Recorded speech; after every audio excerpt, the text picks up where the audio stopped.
cybersecurity is all about like what the hackers are doing, and they are definitely not in the playbook, right? It's all about using your products in a way that the manufacturer did not intend.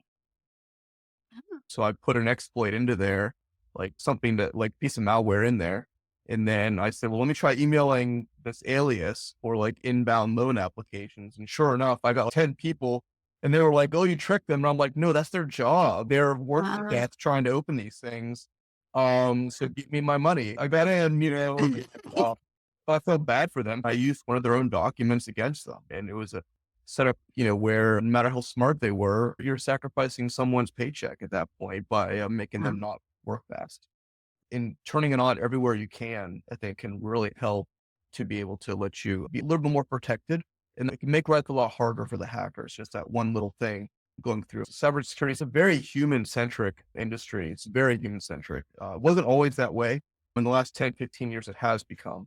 And people like me are trying to change that. Cybersecurity as a unregulated business can be a little bit dangerous because it's just so new. Like, cybersecurity doesn't really have that. They can say whatever they want, do the jazz hands bit, and then people buy out of fear. If my industry was in charge of building like X-ray machines, there'd be a lot of very sick people, and then that's kind of the way it works.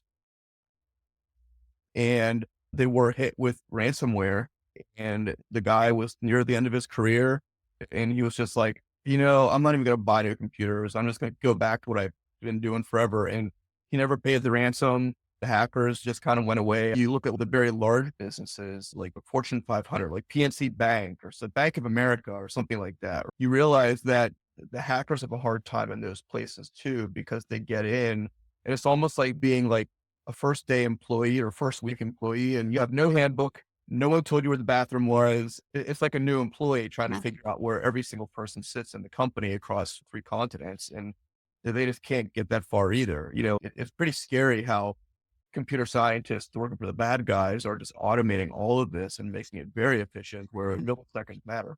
It's very scary. So, Our competitors always seem to have the password. They had no problem logging in at all, right? But so it was hurting the prospects from accessing, but not the competitors, right? And not the hackers. And so might be the same people, but regardless in my industry, right? It's interesting to me that the biggest innovators in AI and in automation really is synonymous with AI right now, mm, right? But the biggest innovators always seem to be the criminals and the hackers learn they can use that to say, oh, look, it's this kind of company. Oh, they have this kind of software.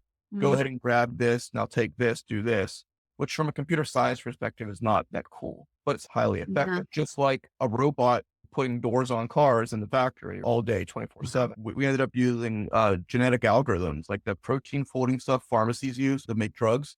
And that totally different, not GPT. And that worked very well for us. We were able to automate the entire, basically beat the hackers at their own game. And that worked very Wow. well for us. Wow.